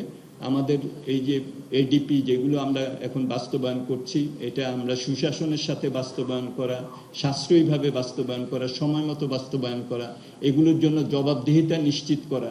এই যে প্রাতিষ্ঠানিক সক্ষমতা বৃদ্ধি, দক্ষতা বৃদ্ধি, এই জায়গাগুলো হয়তো বা বাজেটে এই জায়গাগুলো হয়তো তারা বলেন নাই, কিন্তু এগুলো ছাড়া বাজেট ভালোভাবে বাস্তবায়ন করা যাবে না।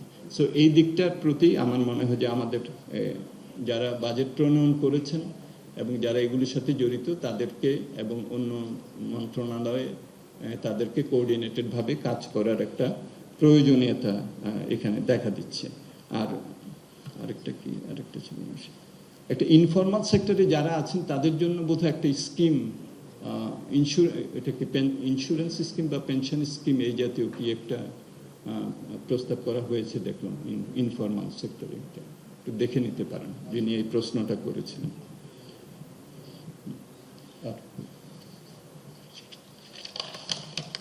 এই বিষয়ে দৃষ্টিভঙ্গি জানেন, আমরা এটাকে সবসময় বলেছি যে এটা অর্থনৈতিকভাবে এটা যুক্তিসঙ্গত নয়। তার কারণ যতবারই কালো টাকা সাদা করার স্কোপ দেওয়া হয়েছে তার থেকে সরকারের কাছে আয় খুবই কম আসছে, বরং এটা একটা অন্যদের জন্য এটা একটা মরাল হ্যাজার্ড সৃষ্টি করে থাকে।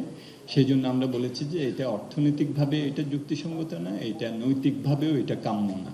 কারণ এটা যারা সঠিকভাবে দিচ্ছেন তাদের জন্য এটার একটা অনুৎসাহ সৃষ্টি করে যে আমি এইবার না দিয়ে যদি পরবর্তীতে দেই তাহলে আমি একটা বাড়তি সুবিধা দিয়ে তো দিতে পারি, তাহলে এইবার কেন দিব, এটার কারণে একটা সমস্যা হয়। আর রাজনৈতিকভাবেও এটা ইতিবাচক না। তার কারণ সাধারণ মানুষ মনে করেন যে এই যে দেখো যারা নাকি দুর্নীতি করেছে, যারা নাকি অনেক সময় ট্যাক্স ঠিক মতো দেননি, তাদেরকে একটা সুবিধা দেওয়া হলো আর আমাদের উপরে কর দেওয়া হচ্ছে। সুতরাং রাজনৈতিকভাবেও, সো অর্থনৈতিক, নৈতিক এবং রাজনৈতিক তিনভাবেই আমরা এটাকে অ্যাটাক করেছি। এখন এবার যেটা আর কি দেয়া হয়েছে সেটা ঠিকই আপনারা অবজার্ভ করেছেন, বাজেট বক্তৃতা ছিল না কিন্তু এটা অন্যভাবে এটা করা হয়েছে। আমরা আমাদের স্ট্যান্ড ঠিকই আছে যে আমরা এই ধরনের সুযোগ দিলে অন্য যারা নাকি সঠিকভাবে দেন তাদের জন্য এটা একটা মরাল হ্যাজার্ড সৃষ্টি করে, এটা আমরা এটাকে সমর্থন করি না। তবে এখানে একটা প্রশ্ন আছে, সেটা হলো যে আমাদের সরকারের অনেক নিয়মের কারণে কিছু কিছু ক্ষেত্রে, বিশেষত জমি ক্রয় বিক্রয়ের ক্ষেত্রে, মৌজার দাম নির্ধারণের ক্ষেত্রে একটা বৈসাদৃশ্য আছে, এবং সেটার কারণে অনেক টাকা সেটা কালো হয়ে যায়। হ্যাঁ, সো যদিও এখানে সরকার বলেছেন যে তারা এখন মৌজার দাম পুনর্নির্ধারণ করবেন, খুব ঘন ঘন করবেন, এটাকে হালনাগাদ করবেন। সেটা যদি করা হয় তাহলে এই যে জমির কারণে যে কালো টাকাটা হয় আমাদের নীতিমালার দুর্বলতার কারণে, এটা তারা বন্ধ করতে পারবেন। সো এবার হয়তো একটা শেষবারের মতো তারা এটাও আপনারা জানেন, এটা বলেছে হলো যে অ্যাপার্টমেন্ট এবং জমি ক্রয় বিক্রয় ইত্যাদির ক্ষেত্রে সেটা তারা মনে করতে পারেন। আমাদের স্ট্যান্ড ঠিকই আছে, কিন্তু তাদের মনে এটা হতে পারে যে তারা যেহেতু একটা নীতিমালার পরিবর্তন করছেন, নীতিমালার দুর্বলতার কারণে যেসব টাকা কালো হয়ে গেছে সেটাকে আমরা শেষবারের মতো একটা সুযোগ দেই, এটা হয়তো তারা মনে করতে পারেন।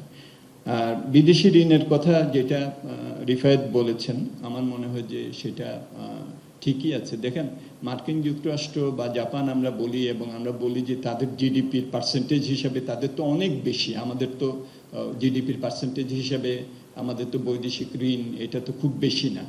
কিন্তু বৈদেশিক ঋণের অভিঘাত অর্থনীতির উপরে কিভাবে পড়বে এটা জিডিপির পার্সেন্টেজে হিসাব না করে এটা হিসাব করা উচিত। এবং আইএমএফও তাদের মেথোডোলজি এখন চেঞ্জ করেছে, যেটার কারণে তারা বাংলাদেশকে লো রিস্ক থেকে মিডিয়াম রিস্ক কান্ট্রিতে তারা অবনমন করেছে। সেটা হলো যে এটা জিডিপির পার্সেন্টেজ না, এটা হলো আমার যে বৈদেশিক ঋণ গ্রহণ করেছি তার পরিষেবা দেওয়ার মতো আমার সক্ষমতা কতটুকু। তাহলে সেখানেই কিন্তু চলে আসে আপনার রিজার্ভ কত, রিজার্ভের উপরে এটা চাপ প্রয়োগ করা হবে কিনা যখন নাকি আমি ঋণ পরিষেবা করব। এখন তো দেখেন, আমাদের তো 5-6 বছর আগেও আমাদের বৈদেশিক ঋণের পরিষেবা ছিল $3-3.5 বিলিয়ন, এখন তো ডাবল হয়ে গেছে। এবং আমাদের অনেক বড় বড় প্রকল্প যেগুলো নাকি গ্রেস পিরিয়ড ছিল 10 বছর, হ্যাঁ, যখন কেবলমাত্র আপনি সুদ পরিশোধ করেন, আর রিপেমেন্ট পিরিয়ড শুরু হয়ে গেছে 10 বছরের পরে, যখন আপনাকে সুদ এবং আসল দুটোই পরিশোধ করতে হয়। তার মানে তো এখন সুদ আসলের যে চাপ এটা বাড়বে, এবং এটা বৈদেশিক ঋণ, আমাকে এটা দিতে হবে বিদেশি মুদ্রায়। এবং আপনি বাজেটে দেখবেন, আমার মনে হয় যে কারেক্টলি পয়েন্ট আউট করছে, বাজেটে দেখবেন যে আমাদের টাকার কিছুটা অবনমন প্রাক্কলন করা হয়েছে, কত 126 টাকা বোধহয় ডলার, না 127 টাকা। তো তার মানে হলো, দেখেন আমরা বৈদেশিক ঋণ নিয়ে কি ধরনের প্রকল্প করি, আমরা অবকাঠামো করি, আমরা বিদ্যুৎ প্ল্যান্ট বানাই, আমরা ব্রিজ করি, আমরা মেট্রো রেল করি, তাই না? এগুলোই তো করি। এখানে আমার আয়টা আসছে হলো কিসে? টাকায়। আর আমার দিতে হবে কিসে? ডলারে। তো তার মানে টাকার অবনমন হলে ডলারের চাপটাও কিন্তু এখানে বাড়বে। সো এইসব বিষয় চিন্তা করে প্রশ্নটার মধ্যে যৌক্তিকতা অবশ্যই আছে। আমরা জাপান হতে পারলে ভালো হতো, জাপান হওয়া এখন না, আরো হয়তো পরে কোনো একসঙ্গে চিন্তা করা যাবে। তবে এই পর্যায়ে আমাদেরকে অবশ্যই বৈদেশিক ঋণ এবং দেশীয় ঋণও, আপনারা দেখবেন আমাদের যে রাজস্ব যে ব্যয়, সেখানে কিন্তু আইটেমটা কি আছে? দেশি এবং বিদেশি ঋণের সুদ পরিশোধ। আসলও পরিশোধ করতে হয় না? হ্যাঁ, একটা ঋণ নিলে তো আসলও তো পরিশোধ করতে হয়, তো সেগুলো তো হিসাবটা তো করতে হবে হলো কেবলমাত্র সুদে না, হ্যাঁ, এটা আসলেও এটা করতে হবে। সো অবশ্যই আমাদের খেয়াল রাখতে হবে যে এইবারও যে বড় ধরনের একটা প্রাক্কলন করা হচ্ছে, যে আমরা নিট বিদেশি ঋণ সেটা কত 10,000 কোটি টাকা বোধ হয়, না? তাহলে এটা $9 বিলিয়ন উপরে আমরা নিট, কিন্তু এটা হলো নেট। হ্যাঁ, সো এইটা একটা আমার মনে হয় যে, আর হলো যে কেন এই ভিত্তিটা কেন বাস্তবসম্মতভাবে বাস্তবতাকে স্বীকার করে কেন ভিত্তিটা ঠিক করা হলো না, এবং তার উপরে ভিত্তি করে কেন বাজেট প্রণয়ন করা হলো না, এটা আমাদের জানা নাই। এটা নীতি নির্ধারকরা কাছে নিশ্চয়ই এটা স্পষ্ট ছিল, কিন্তু তারা কেন গতানুগতিকতার যেভাবে বাজেট করা হয় ওইভাবেই গেলেন। যেটা আমি বললাম যে তারা কিন্তু খুব সহজেই বলতে পারতেন যে চতুর্থ কোয়ার্টারে আমরা যদি যে প্রবণতা আমরা অর্থনীতিতে দেখি সেটা যদি অব্যাহত থাকে তাহলে আমাদের টার্গেটগুলি এরকম হবে, এবং এইটার উপরে ভিত্তি করে তারপরে বাজেটটা করলে তাদেরই বাজেটটা বাস্তবায়নের ক্ষেত্রে কিন্তু এটা সুবিধা হতো। সম্পদ আহরণ বলেন, রপ্তানি খাতের প্রবৃদ্ধি বলেন, আমদানি খাতের প্রবৃদ্ধি বলেন, প্রাইভেট সেক্টরের ক্রেডিট আপটেক বলেন, সবগুলোই কিন্তু তখন হিসাবটা একটু অন্যভাবে হতো। এবং যেটা বললাম, ওনাদের একটা বড় সুযোগ ছিল একটা ব্যতিক্রম করার, কারণ এটার জন্য তো তারা তো উত্তরাধিকার হিসাবে পেয়েছেন অর্থনীতি, তাই না? এখন তারা বাস্তবায়ন করা শুরু করবেন। আমরাও তাদেরকে যাচাই বাছাই এবং তাদেরকে আমরা সমালোচনা আলোচনা করব এই বাজেট থেকেই। তাদেরকে তো চতুর্থ কোয়ার্টারের পারফরমেন্স দিয়ে কেউ এটা করবে না, তাই না? সো এটা অবশ্যই আমার মনে হয় যে এটা তারা হয়তো যদি সেপ্টেম্বরে সব ফিগারগুলি যখন আসবে, তখন আপনারা, আমরা এবং তারা, আমরা সবাই মিলে আশা করি আরেকবার আমরা পেছনের দিকে ফিরে ভিত্তিটাকে ঠিক করতে পারবো এবং তার উপরে আমরা এবার প্রবৃদ্ধি আমরা কতটুকু অর্জন করতে চাই, বাজেটে কতটুকু আছে সেটা আমরা তখন ঠিক করতে পারবো। লাস্টে যেটা বলেছেন যে আইন শৃঙ্খলা পরিস্থিতি, অবশ্যই এখানে বাজেট তো হলো মূলত আমরা সম্পদ আহরণ, সম্পদের অগ্রাধিকার নির্ধারণ, বিতরণ, বন্টন, হ্যাঁ, এগুলো শুল্ক ইত্যাদি। কিন্তু বাজেট বাস্তবায়নটা নির্ভর করবে কিন্তু আমাদের ব্যবসা পরিবেশ, আমাদের প্রাতিষ্ঠানিক সক্ষমতা, আমাদের বিভিন্ন দেশের সাথে আমাদের যে আন্তঃসম্পর্ক, সেইটা দিয়ে অর্থায়ন আমরা কতটুকু পাবো কি পাবো না, অনেক কিছুর উপরে এটা কিন্তু নির্ভর করবে, তাই না? সুতরাং অবশ্যই আইন শৃঙ্খলা পরিস্থিতি গুরুত্বপূর্ণ হবে। বিনিয়োগে যতই আমরা প্রণোদনা এবং বিভিন্ন ধরনের শুল্ক ছাড় ইত্যাদি দেই, এগুলো বাস্তবায়ন করতে গেলে একটা ব্যবসা পরিবেশ অবশ্যই লাগবে। আমরা আশা করব যে আমাদের রাজনীতিবিদরা, সরকার এবং নীতি নির্ধারকরা এটার ব্যাপারে নিশ্চয়ই তারা থাকবেন। এটা তাদের উপরে নির্ভর করে। রাষ্ট্রের কিছু কিছু জায়গা আছে যেটা কেবলমাত্র রাষ্ট্রেরই দায়িত্ব। বিনিয়োগ যখন করা হয় তখন রাষ্ট্র সহায়ক ভূমিকা পালন করে, প্রাইভেট সেক্টর বিনিয়োগ করে। কিন্তু আইন শৃঙ্খলা পরিস্থিতি এমন একটা জিনিস যেটা রাষ্ট্রেরই দায়িত্ব। সুতরাং সেখানে নাগরিক হিসেবে আমরা এটাই কেবলমাত্র প্রত্যাশা করতে পারি যে বিনিয়োগের কেবলমাত্র প্রস্তাব দিলেই এবং প্রণোদনা দিলেই হবে না। এটার জন্য যে পরিবেশ দরকার, সেই পরিবেশ